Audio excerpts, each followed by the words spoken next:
Hi everyone! Welcome to my channel. This is Jonah Vlog. Please subscribe and like my channel. Thank you! So hi everyone, I'm back again. So punta tayo sa ating Shopee application. Open natin yung ating Shopee app. And back muna tayo sa ating home. So yan, para mas malinaw. So pagka-open kasi natin ng ating Shopee app, so sa home tayo mapupunta. So punta tayo sa Me. Click natin yung Me sa baba. And pag na-click na natin yan, hanapin natin yung affiliate program. So i-click natin yung affiliate program.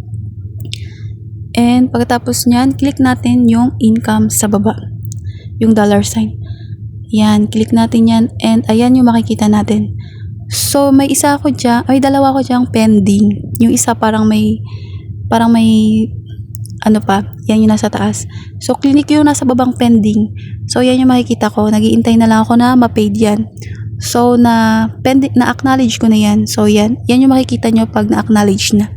So, itong isa, kapag may ganyan na sign, so, yan, need nyong ma-acknowledge nyan para ma-receive nyo yung commission.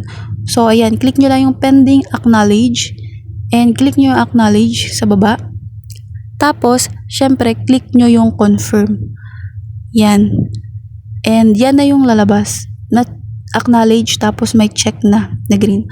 So ayan, hintayin nyo na lang na ma-page siya para ma-receive nyo na yung commission nyo. So yan pala. Ganyan yung makikita nyo pag paid na.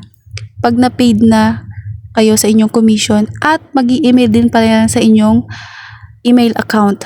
Thank you for watching. Kung nagustuhan mo ang aking video, pa-subscribe naman po and pa-like na rin ang aking video.